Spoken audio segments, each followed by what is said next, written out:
The year is 1963, and a young man walks into a laboratory at Yale University. A researcher in a white coat asks him to press a button that will deliver an electric shock to another person in the next room. The voltage increases with each press.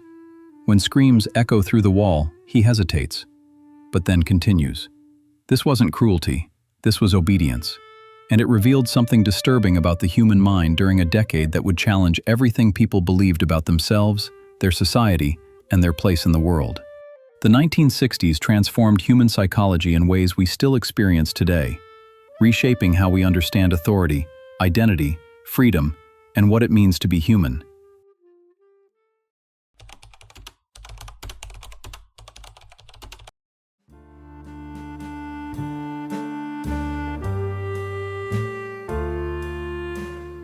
The decade began with Americans living in a world their parents would recognize. Families ate dinner together at 6 o'clock sharp. Men wore suits to work. Women stayed home. Children said yes, sir, and no, ma'am, without question. But beneath this polished surface, something was stirring. Psychologist Stanley Milgram's experiments on obedience showed that ordinary people would harm others simply because an authority figure told them to. When volunteers believed they were administering dangerous electric shocks to strangers, 65% continued all the way to the maximum voltage, even when they heard screams of pain. These weren't cruel individuals. They were teachers, engineers, salespeople, normal Americans who trusted authority more than their own conscience. The experiments explained how ordinary citizens could participate in atrocities during wartime, but they also revealed a deeper truth about the psychological makeup of 1960s society. People were programmed to obey, conditioned from childhood to trust the system without question. But what happens when that programming starts to crack? The answer came swiftly and dramatically. By mid-decade, young people began questioning everything their parents had taught them. This wasn't typical teenage rebellion. Psychologists observed something unprecedented in human behavior. Erik Erikson, who studied identity formation, noted that young adults were experiencing what he called an identity crisis on a massive scale. They weren't simply asking, "Who am I?" within the boundaries their society provided.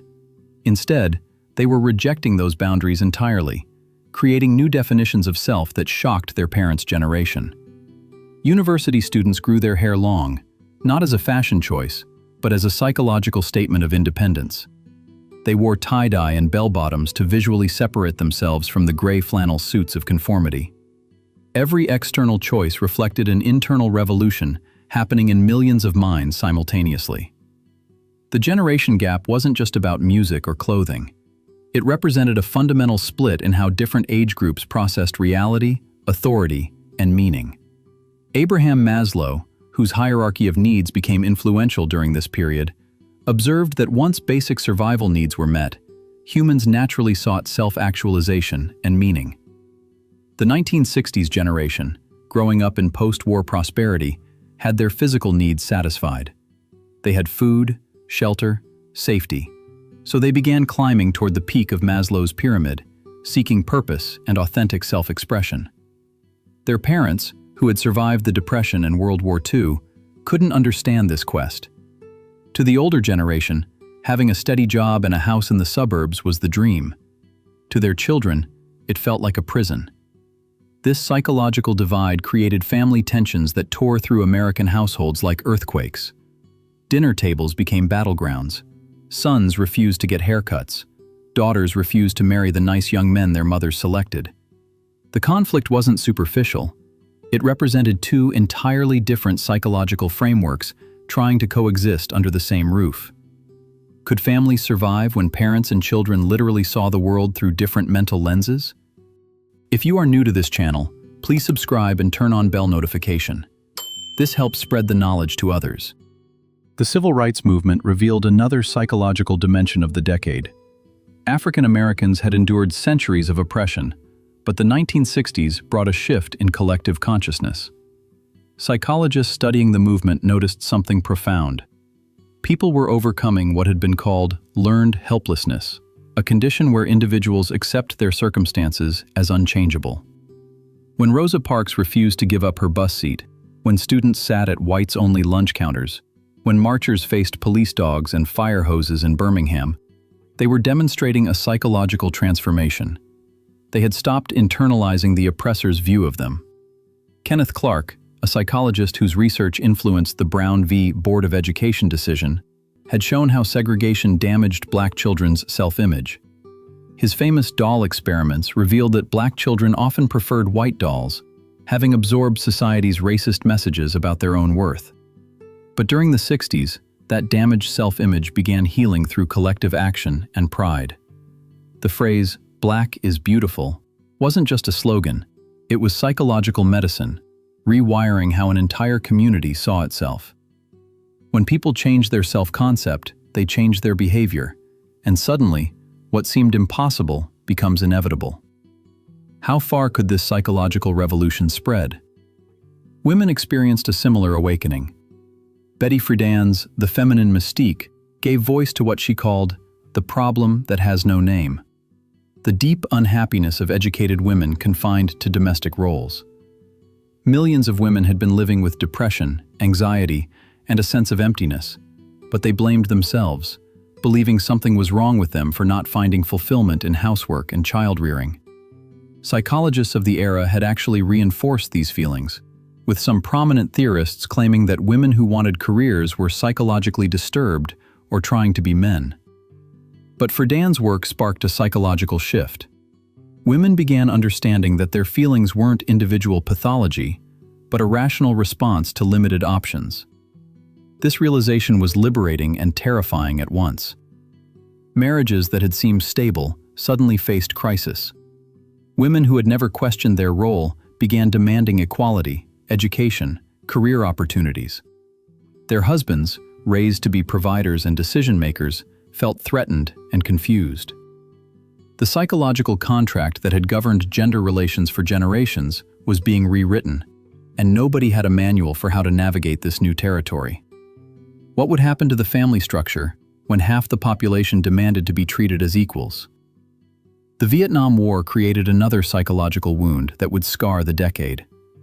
Young men faced an impossible choice: follow their conscience and refuse to fight in a war they believed was wrong, or obey their government and potentially kill or be killed for a cause they couldn't support.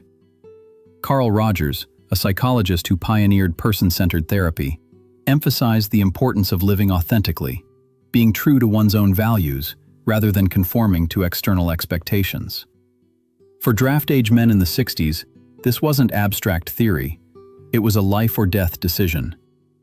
Those who went to war often returned with what we now call post-traumatic stress disorder, though at the time it wasn't well understood or treated. They had nightmares, flashbacks, survivor's guilt, and struggled to reintegrate into a society that didn't want to hear about what they'd experienced. Those who resisted the draft faced prison, exile, or the label of coward. Both groups carried psychological wounds, different in nature but equally real. The war divided the country not just politically, but psychologically, creating a collective trauma that would take decades to process. Was there any way to heal when the wound was still being inflicted daily? If you are from 1960s, share your story in the comment. This generation would be delighted to hear your stories from 60s. Meanwhile, the counterculture movement was experimenting with consciousness itself.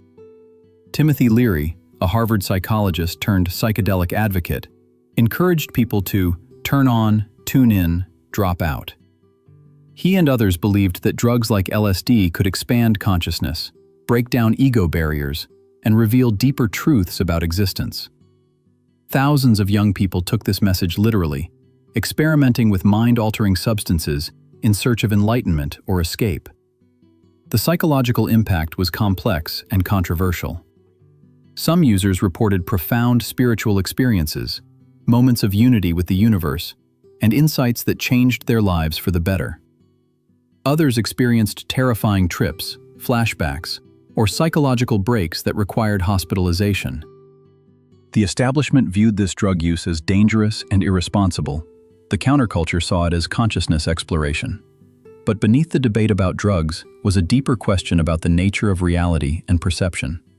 If our normal waking consciousness is just one possible state among many, What does that mean for how we understand ourselves and the world?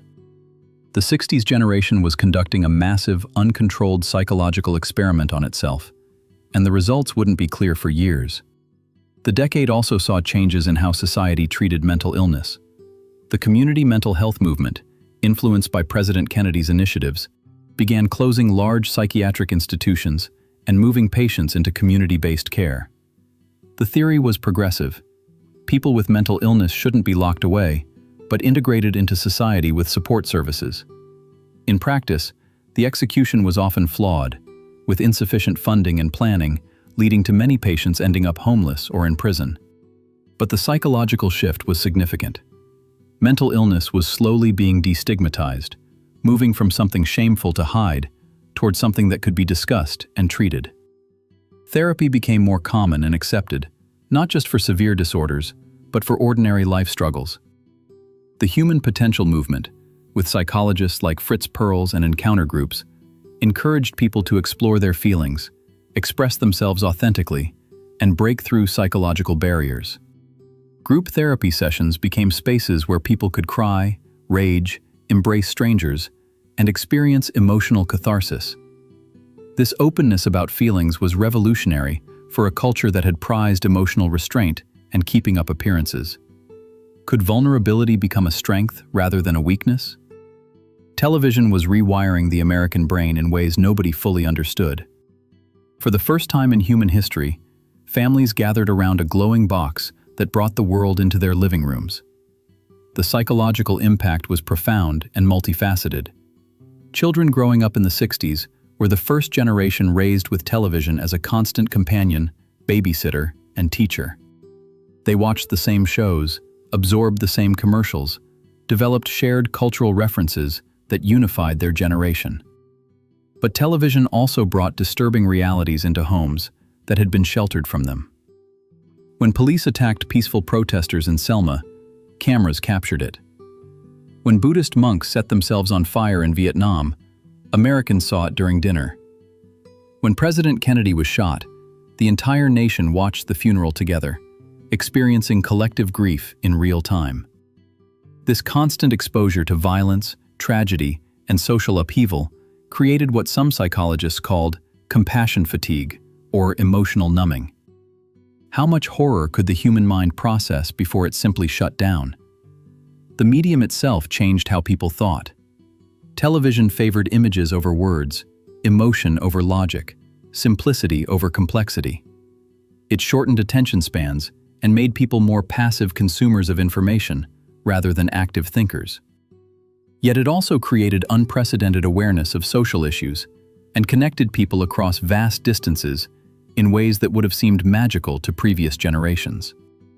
The psychology of fear permeated the decade in ways both visible and hidden. The Cold War continued throughout the 60s, with the constant threat of nuclear annihilation hovering over daily life. Children practiced duck-and-cover drills in schools, learning to hide under desks, as if that would save them from atomic bombs. Families built fallout shelters in their backyards, stocking them with canned goods and water for the apocalypse they believed might come at any moment. This chronic, low-level anxiety shaped the psychological landscape of the era. Some people responded by living for the moment, embracing hedonism and risk because tomorrow might never come. Others became hypervigilant, seeing threats everywhere and trusting no one. The Cuban Missile Crisis in 1962 brought humanity to the brink of nuclear war, and for 13 days, people lived with the genuine possibility that civilization might end. The psychological aftermath of surviving that crisis was complex. Some felt relief and renewed appreciation for life. Others developed a fatalistic worldview, believing that destruction was inevitable and nothing they did really mattered. This existential anxiety fed into both the counterculture's rejection of conventional success and the establishment's desperate attempt to maintain order and normalcy in an increasingly chaotic world. Music became a psychological force during the decade, expressing and shaping the emotional landscape of millions. The Beatles evolved from clean-cut pop stars to long-haired experimenters, mirroring the journey many young people were taking. Bob Dylan's lyrics spoke to feelings of alienation and desire for change. Jimi Hendrix's guitar seemed to channel the chaos and passion of the era. Psychologists studying music's impact on emotion and behavior found that the 1960s demonstrated music's power to unite people, create collective identity, and provide emotional release. Concerts and festivals became tribal gatherings, spaces where thousands could experience shared ecstasy, connection, and meaning. Woodstock in 1969 represented the peak of this phenomenon. 500,000 people living together peacefully for 3 days, creating a temporary society based on music, community, and love. Of course, the decade also produced Altamont, where violence shattered the peace and love ideal, showing that psychological transformation wasn't simple or guaranteed. Music could elevate consciousness, but it could also unleash darker energies when combined with drugs, crowds, and poor planning. The assassination of major leaders traumatized the nation psychologically. President Kennedy in 1963, Malcolm X in 1965, Martin Luther King Jr. and Robert Kennedy in 1968.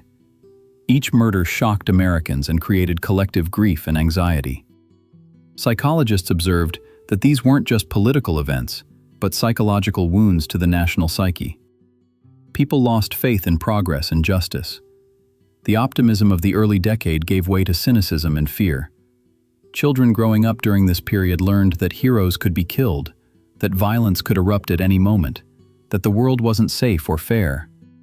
School teachers had to explain to crying students why their president was dead, why the man who dreamed of equality was murdered, why hope kept being assassinated.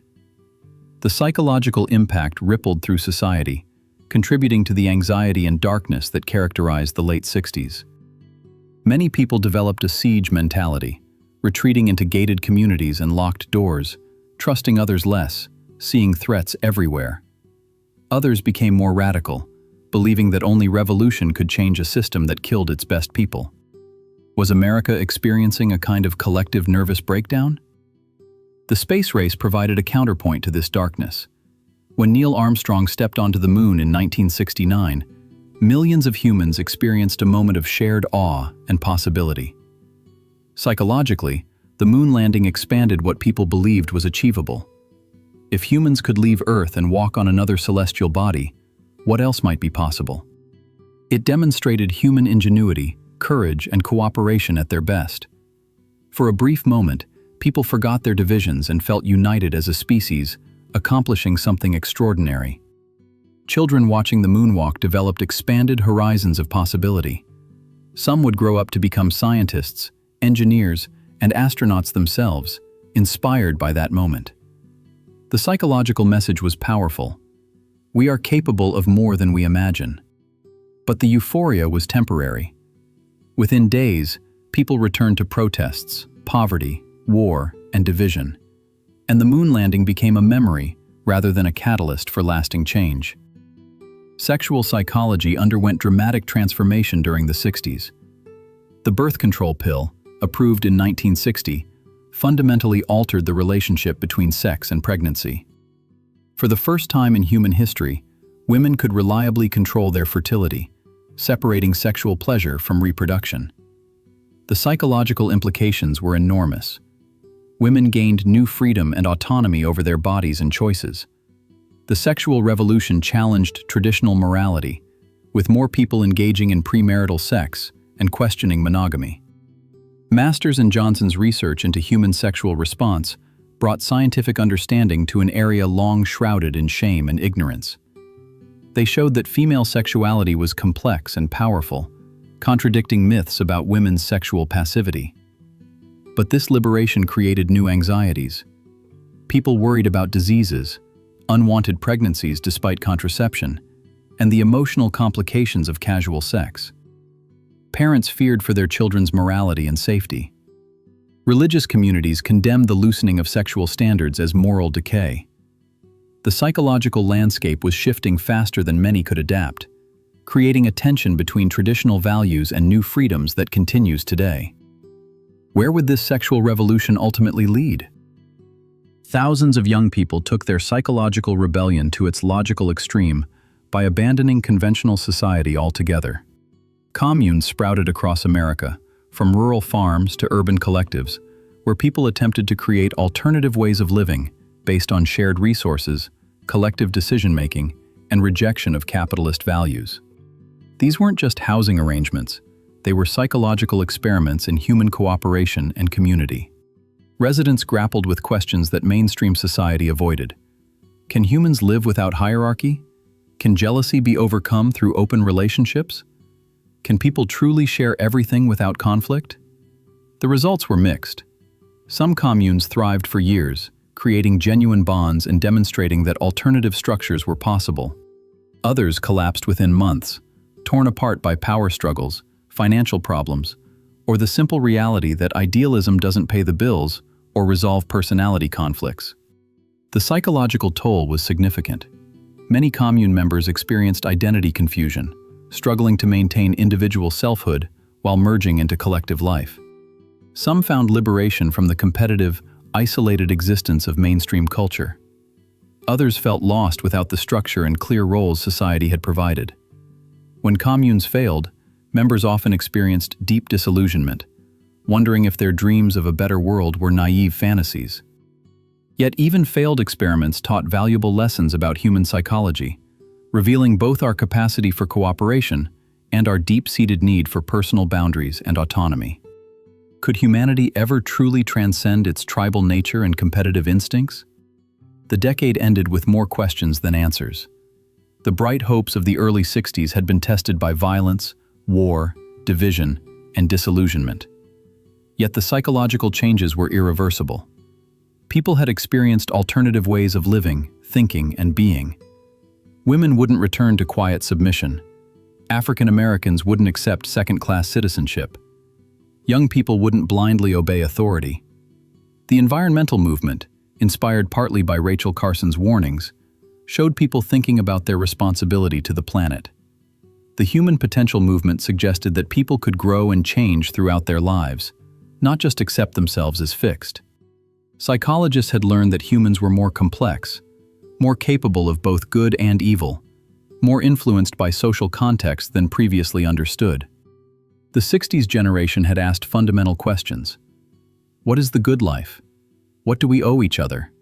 What authority should we accept? How can we create a more just society?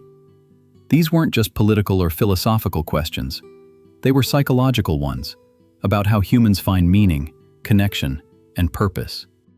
The 1960s revealed that psychology isn't just individual, it's collective. When society changes rapidly, when old certainties crumble, when new possibilities emerge, the human mind must adapt or break. Some people in the 60s thrived in the chaos, finding liberation and growth. Others felt lost, anxious, angry at the loss of familiar structures. Most experienced both reactions at different times. The decade demonstrated human psychological resilience and fragility in equal measure. It showed that people could change their minds, overcome conditioning, and create new identities. It also showed that change is painful, that freedom can be frightening, that tearing down old structures doesn't automatically create better new ones. The psychological lessons of the 1960s remain relevant because they're timeless questions about human nature, society, and the tension between individual freedom and social order. We're still grappling with the questions that decade raised, still processing the psychological shifts it initiated, still trying to understand what it means to be fully human in a rapidly changing world. If you enjoyed the video, please like it and share your thoughts in the comment. If you are new to this channel, please subscribe.